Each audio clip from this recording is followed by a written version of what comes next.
this is Aditi and welcome to my channel. இன்னைக்கு வந்து நம்ம 5 English novels under rupees 100 பார்க்க போறோம். நம்ம வந்து affordable book series ஏற்கனவே பண்ணிட்டு இருக்கோம். நான் playlistக்கான லிங்க் வந்து descriptionல கொடுக்கிறேன். This is going to be yet another video in the series. So first book வந்து என்னன்னா Christmas Carol by Charles Dickens. இது வந்து ஒரு செம்மையான கிளாசிக்குங்க. எபினேசர் ஸ்க்ரூஜ் அப்படிங்கிறவர் ஒரு பயங்கரமான கஞ்ச பிசினாரி. இவருடைய பிசினஸ் பார்ட்னரான ஜாக்கோப் மார்லி அப்படிங்கிறவர் ஒரு 7 வருஷத்துக்கு முன்னாடி இறந்திருப்பாரு. அன்னைக்கு கிறிஸ்மஸ் இருக்கும். கிறிஸ்மஸ் அன்னைக்கு வந்து இவர் தன்னுடைய வேலையாளுக்கு வந்து சடைச்சிக்கிட்டே லீவ் கொடுப்பாரு. எனக்கு கொடுக்க வேற செய்யணுமா, சரி அது வந்து ஒரு சோஷியல் நார்ம் இல்லைங்களா, கிறிஸ்மஸ் அன்னைக்கெலாம் லீவ் கொடுக்கணும் அப்படிங்கிறது. ஸோ அதனால ஒரு வழியே நம்ம லீவ் கொடுக்குறேன் போ அப்படின்னு சொல்லிட்டு கொடுப்பாரு. அவர் வந்து யாருக்குமே தான தர்மங்கள் எதுவுமே பண்ண மாட்டார். கிறிஸ்மஸ் அப்போ நிறைய பேர் கேட்டெல்லாம் வருவாங்க. தான தர்மமெல்லாம் அவர் செய்யலாம், ஆனால் இவர் செய்ய மாட்டார். அந்த அளவுக்கு ஒரு கஞ்சன். அப்போ வந்து இவர் வந்து அந்த ஜாக்கோப் மார்லி அப்படிங்கிறவர் இறந்தார் இல்லைங்களா, அவருடைய ஆத்மா வந்து கையில் செயின் அந்த இதெல்லாம் விலங்கு அதெல்லாம் கட்டி நடந்துக்கிட்டு இருக்கிறத வந்து அவர் பார்ப்பாரு. என்ன இப்படி அலையிறான் அப்படிங்கிறப்ப தான் வந்து அவர் சொல்லுவான், ஜாக்கோப் மார்லி சொல்லுவார் அவர்கிட்ட, அதாவது உன்னை வந்து ஒரு 3 பேர் சந்திக்க வருவாங்க, அதாவது ghost of the past present future அப்படிங்கிறது தான் அந்த 3 பேரோட பேர். அவங்க சொல்கிறபடி நீ கேட்டு நடந்தேன்னா நீ வந்து என்னை மாதிரி இல்லாமல் நிம்மதியாக இருக்கலாம் அப்படின்னு சொல்லி. எனக்கு ஒரே குழப்பமாக இருக்கும், என்ன சொல்கிறாரு, சரி பார்ப்போம் அப்படின்னு சொல்லிட்டு இருப்பார். அடுத்து நான் வந்து கோஸ்ட் ஆஃப் த பாஸ்ட் வருவார். பாஸ்ட்னா முன்னாடி நடந்த சம்பவங்கள். அவருடைய சின்ன வயசு, அவருடைய போர்டிங் ஸ்கூலு, இவர் வந்து இவருடைய ஃபியான்சே பெல்லா அப்படிங்கிறவங்க வந்து இவரோட வந்து பொழுதன்னைக்கும் காசுன்ட்டே இருக்காரு அப்படின்னு சொல்லி உங்களை விட்டுட்டு போனது, அந்த விஷயங்கள் எல்லாத்தையுமே அந்த கோஸ்ட் ஆஃப் த பாஸ்ட் காட்டும். ப்ரெசென்ட் அப்படிங்கிறது வந்து அதுதான் சரி அப்படின்ட்டு பார்த்துட்டு விட்டுருவார். ப்ரெசென்ட் அப்படிங்கிறதுல வந்து அவர் கிளாக் ஒருத்தருக்கு சடைச்சிக்கிட்டே லீவ் கொடுத்தாரு இல்லைங்களா, அவரோட பையன் வந்து டிம் அப்படிங்கிறது அவருடைய பேர். ரொம்ப சிக்காக இருப்பார், அதெல்லாம் காட்டும். இதெல்லாம் பார்க்குறப்பவே அவருக்கு ஒரு மாதிரி மனமாற்றம் ஆகும். ஐயோ நம்ம ஏன் இப்படி நடந்துக்கிறோம், இவ்வளோ கஷ்டத்துலலாம் இருக்காங்க, நம்ம இப்படி நடந்துக்கிறோமே அப்படின்னு சொல்லிட்டு. அடுத்து வந்து கோஸ்ட் ஆஃப் ஃபியூச்சர், அதாவது ghost of yet to come அப்படின்னு சொல்லுவாங்க அவங்க. அதில் வந்து ஒருத்தருடைய ஃபியூனரலில் காட்டுவாங்க. அதாவது ஒரு மனுஷன் வந்து அவனை யாருக்குமே பிடிக்காது, அவருடைய ஃபியூனரல் நடக்கும். அதுவும் வந்து அங்கே வந்து காம்ப்ளிமெண்ட்ரியாக லஞ்சு கொடுக்குறோன்னு சொன்னதுனால மட்டும்தான் வந்திருப்பாங்க அவங்க. சரி சட்டை போட்டு வேலையை முடிச்சு லஞ்சை போட்டு அனுப்புங்க அப்படின்னு சொல்லுவாங்க. அதை அவர் பார்த்து ரொம்ப ஷாக் ஆவார். ஸோ இதுக்கப்புறம் வந்து அவர் என்ன முடிவு எடுக்கிறாரு, இதெல்லாம் பார்க்குறப்ப அவருக்கு வந்து ரொம்ப கஷ்டமாக இருக்கும். இவ்வளோ விஷயங்கள் இருக்கா, நம்ம இப்படி இருந்துட்டோமே, இப்படி வாழ்ந்துட்டோமே அப்படின்னு சொல்லி அவர் யோசிப்பார். கடைசி அவர் என்ன முடிவு பண்ணார், அந்த பையன் வந்து ரொம்ப உடம்பு சரியில்லாமல் இருக்கான் இல்லைங்களா, அந்த பையனுக்கும் இவருக்கும் என்ன சம்பந்தம், கடைசி அவர் மனம் திருந்தினாரா அப்படிங்கிறது கிறிஸ்மஸ் கேரல் அப்படிங்கிறதோட கதை. ஒரு நல்ல ஃபெஸ்டிவ் டைம் ரீட் இது. இது வந்து நான் முன்னாடி சொன்ன மாதிரி ஒரு தரமான கிளாசிக், உலகம் முழுக்க வந்து பல லட்சம் காப்பீஸ் விற்று தீர்ந்துருக்கு. அண்ட் இட் ஜஸ்ட் எப்படின்னா like living in the present அப்படிங்கிறது ஒரு விஷயம். இன்னொன்று வந்து how to be empathetic to other people's needs, எப்படி நம்ம அடுத்தவங்களை புரிஞ்சுக்கிறது, எப்படி நம்ம வாழறது அப்படிங்கிறதுக்கான சின்ன விஷயங்கள்லாம் இந்த புத்தகத்தில் வந்து ரொம்பவே அழகாக சொல்லப்பட்டிருக்கும். So it's a definite tree. Charles Dickens அவர்கள் எழுதியிருந்தாலும் வந்து லாங்குவேஜ் எல்லாம் சிம்பிளாக தான் இருக்கும். ஸோ தாராளமாக படிக்கலாம். நான் புக்ஸோடைய ப்ரைஸ் எல்லாம் வந்து நான் இமேஜாக போட்டு விடுறேன். அண்ட் நான் வந்து இது கிளியராக கிட்டத்தட்ட ஒரு 1.5 வாரமாக வாட்ச் பண்ணிட்டு தான் போட்டிருக்கேன். இதை ப்ரைஸஸ் வந்து 89, 99 அந்த மாதிரி அது மாதிரி தான் ஆசிலேட் ஆகியே இருக்குது. ஒரு ரேராக தான் வந்து ஒரு 105, 106க்கு போச்சு. அதுக்கு ஒரு நாளோ 2 நாளோ தான் அந்த ரேஞ்சில் போச்சு. ஸோ 5-6 ருபீஸ் தான் டிஃப்ரென்ஸ் அப்படிங்கிறதுனால தான் இந்த புக்ஸ் எல்லாம் நான் எடுத்துருக்கேன். That's one thing. ஸோ நீங்கள் கிளிக் பண்ணி பார்க்குறப்போ வந்து 120, 110 காட்டுச்சுன்னா பயந்துடாதீங்க, ஒரு 2-3 நாளில் விலை இறங்கிடும். அப்படிதான் இறங்குச்சு எனக்கு. ரெண்டாவது புத்தகம் வந்து ஆலிஸ் இன் வண்டர்லாண்ட். லூயிஸ் கரோல் அவர்கள் எழுதின இது வந்து மூவி அடாப்டேஷன், சீரீஸ் அடாப்டேஷன், பல விஷயங்கள் நடந்திருக்குங்க இதுக்கு. Like movie adaptation, series adaptation அதை போட்டு பட்ஜெட் பண்ணியிருக்காங்க. பட் புக்கை நீங்கள் தாராளமாக படிக்கலாம். ஆலிஸ் இன் வண்டர்லாண்ட் அப்படிங்கிற மாதிரி ஆலிஸ் அப்படிங்கிற பொண்ணு வந்து ஒரு நாள் ரொம்ப போர் அடிச்சு ஒரு ரிவர் பேங்க்கில் உட்காந்துட்ருப்பா. உட்காந்துருக்கப்போ ஒரு வெள்ளை கலர் முயல், ஒயிட் ரேபிட், அது வந்து ஒரு பாக்கெட் வாட்ச் கட்டிக்கிட்டு கோட்டை போட்டுக்கிட்டு போகிறத பார்ப்பா. என்ன முயல் பாக்கெட் வாட்ச் கட்டியிருக்கு, கோட்டு போட்டிருக்கு அப்படின்னு சொல்லிட்டு அதை ஃபாலோ பண்ணிக்கே போவான். போகிறப்ப வந்து ஒரு ரேபிட் ஹோல், அந்த முயல் வந்து பொந்துன்னு சொல்லுவாங்க இல்லைங்களா, அந்த பொந்துக்குள்ளே வந்து போகும். போகிறதுக்கு முன்னாடி ட்ரிங்க் மீ அப்படின்னு சொல்லிட்டு ஒரு பாட்டில் இருக்கும், அதை எடுத்து குடிப்பா, குட்டி ஆயிடுவா. ஸோ குடுக்குடுன்னு உள்ளே போயிடும். ஈட் மீ அப்படின்னு சொல்லிட்டு ஒரு கேக் இருக்கும், அந்த கேக்கை எடுத்து அவள் சாப்பிடுவா. சாப்பிட்டோன்னே ரொம்ப பெருசாக மாறிடுவா. அவள் இவ்வளோ பெருசாகனா அப்படியே பெருசாகி அப்படியே அடைச்சிக்கிட்டு போகிற சைஸுக்கு அவள் போயிடுவா. ஸோ அதே மாதிரி மாறி நடந்துகிட்டு இருக்கும். ட்ரிங்க் மீ, ஈட் மீ, பெருசாகிறது, குட்டி ஆகிறது, அதே மாதிரியே பண்ணிட்டு இருக்கும். அவள் வந்து ஒரு டயத்தில் குட்டி ஆகிறப்ப வந்து அழுக ஆரம்பிச்சிருவா அவள். ஸோ அவளுடைய கண்ணீரே வந்து ஒரு ஸ்விம்மிங் பூல் மாதிரி ஃபார்ம் ஆயிரும். அதுலேருந்து நிறைய கிரியேச்சர்ஸ் எல்லாம் வர ஆரம்பிக்கும். கேட்டு, ஹேரு, ஒரு குயின் எல்லாம் கூட வரும்.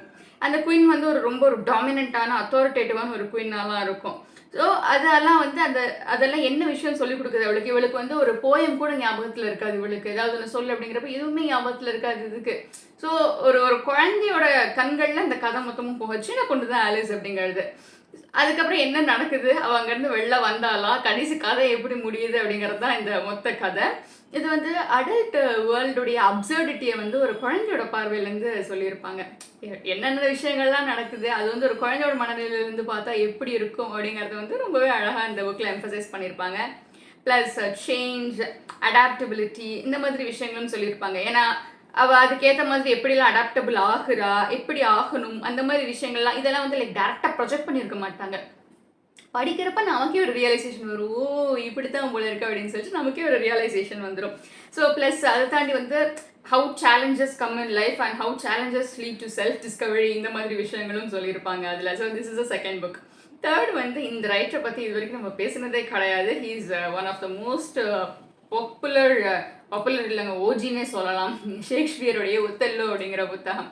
அது வந்து ஷேக்ஸ்பியர் புத்தகங்கள்லாம் வந்து படிக்க ஐ மீன் என்ன கேட்டிங்கன்னா படிக்கிறது கஷ்டம் தான் நான் சொல்லுவேன். Which is pretty hard to read, very hard to read.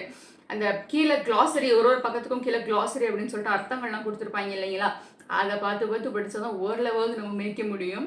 That's one thing. This is my perspective. And if you have better English, நல்ல உங்களுக்கு இங்கிலீஷ் நுனினாக்கு ஆங்கிலம் வரும் அப்படின்னா நீங்கள் ஷேக்ஸ்பியர் புக்ஸ்லாம் டெஃபினட்டாக ட்ரை பண்ணி பார்க்கலாம்.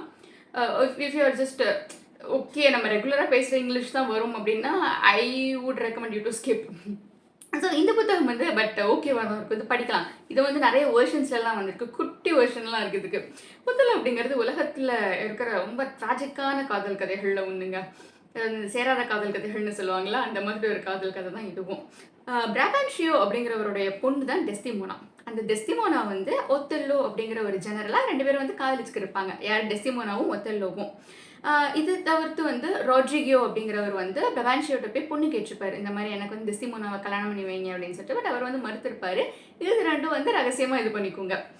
ஆனால் இந்த விஷயம் வந்து தெரிஞ்சதுக்கப்புறமா அவர் ராட்ரிகியோ வந்து ரொம்ப கோபமாயிருவார். என்னது எனக்கு இல்லை அப்படின்னு சொல்லிட்டு என்ன 2 பேரும் இப்படி சுற்றிக்கி இருக்காங்க அப்படின்னு சொல்லிட்டு. ஒத்தெல்லோட இன்னொரு ஃப்ரெண்ட் வந்து அயாகோ அப்படிங்கிறவர்.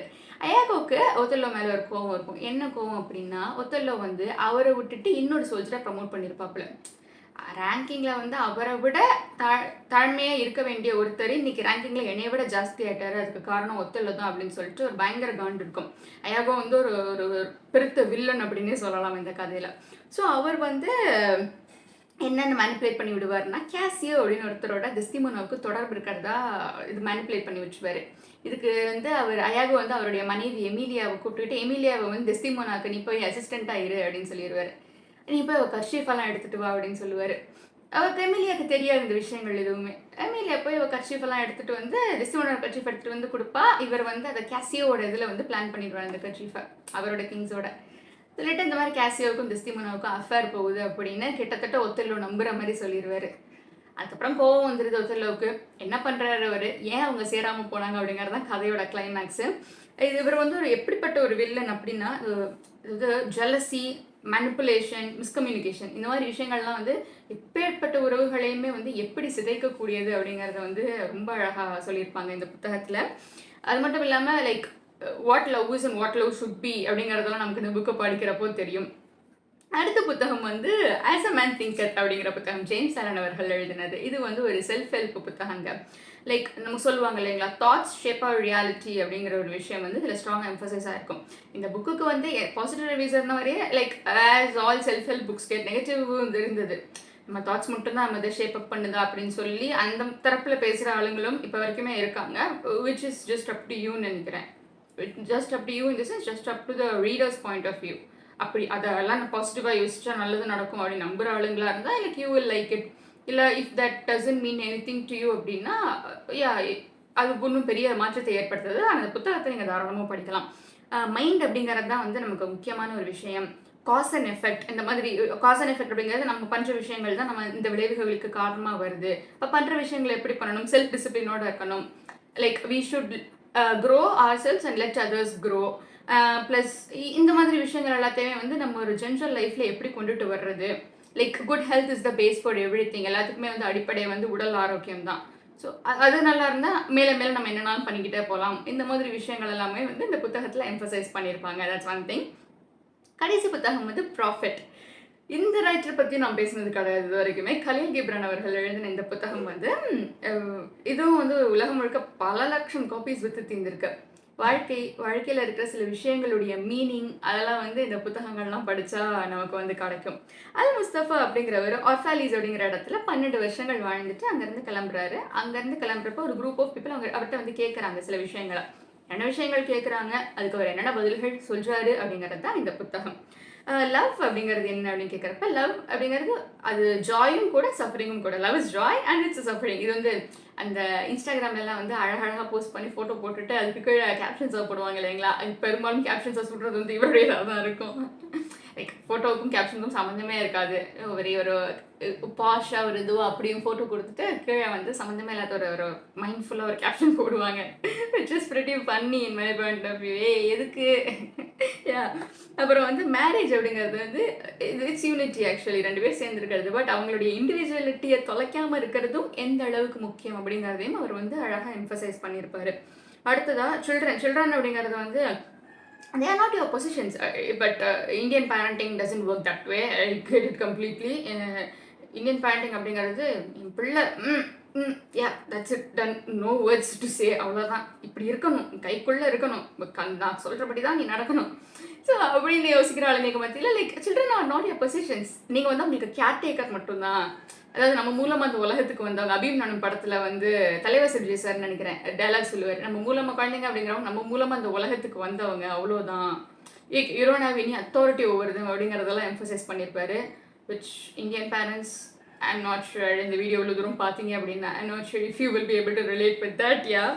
அப்புறம் வந்து ஃப்ரீடம் அப்படிங்கிறது என்ன அப்படின்னா எந்த ஒரு பயமும் ரெக்ரெட்டும் இல்லாமல் வாழறது அப்படிங்கிறது தான் ஃப்ரீடம் அப்படிங்கிறது. உண்மையான சுதந்திரம் அப்படிங்கிறது அதுதான். ப்ளஸ் வாழ்க்கையில் வந்து பர்பஸாக கண்டுபிடிக்கிறது அண்ட் எல்லா விஷயங்கள்லையுமே வந்து நல்லதை எடுத்துக்கிறது, இந்த மாதிரி விஷயங்கள் எல்லாத்தையுமே வந்து ரொம்ப அழகாக எம்பசைஸ் பண்ணியிருப்பாரு. ஸோ இது வந்து படிக்க கஷ்டமான புத்தகம் தான். இது கொஞ்சம் லைக் ஒத்தெல்லோக்கு எப்படி ஒத்தெல்லோ அளவுக்கு கஷ்டமாக இருக்காது, தட்ஸ் ஒன் திங். பட் இது வந்து லைக் நீங்கள் அந்த ஜென் ஜோர்பா அந்த மாதிரி விஷயங்கள்லாம் நீங்கள் ஃபாலோ பண்ணுற ஆளாக இருந்தால் இது வந்து நீங்கள் தாராளமாக டெஃபினட்டாக ட்ரை பண்ணி பார்க்கலாம். நீங்கள் it will give you like a complete peace of mind. So இதுதான் இந்த 5 புத்தகங்கள். Please let me know how you like this video. And இந்த 5ல் நீங்கள் ஏதாவது படிச்சிருக்கீங்களா அப்படின்னு கமெண்ட்டில் சொல்லுங்கள். நீங்கள் நம்ம சேனலில் இந்த மாதிரி வேறு என்ன வீடியோ பார்க்கணும்னு நினைக்கிறீங்க அப்படின்னு சொல்லுங்கள். ப்ளஸ் சமீபத்தில் நான் 2 புக் ரிவ்யூ வீடியோ போஸ்ட் பண்ணியிருக்கேன். மேன் கால்ட் ஓ அப்படிங்கிற புத்தகத்தோட review, how to kill your family அப்படிங்கிற புத்தகத்தோட ரிவ்யூ போஸ்ட் பண்ணியிருக்கேன். As usual I give the links in description. And yeah, so thank you for watching till this. இவ்வளோ தூரம் நீங்கள் பார்த்தீங்கன்னா ரொம்ப ரொம்ப ரொம்ப நன்றிகள். And please to like, share and subscribe.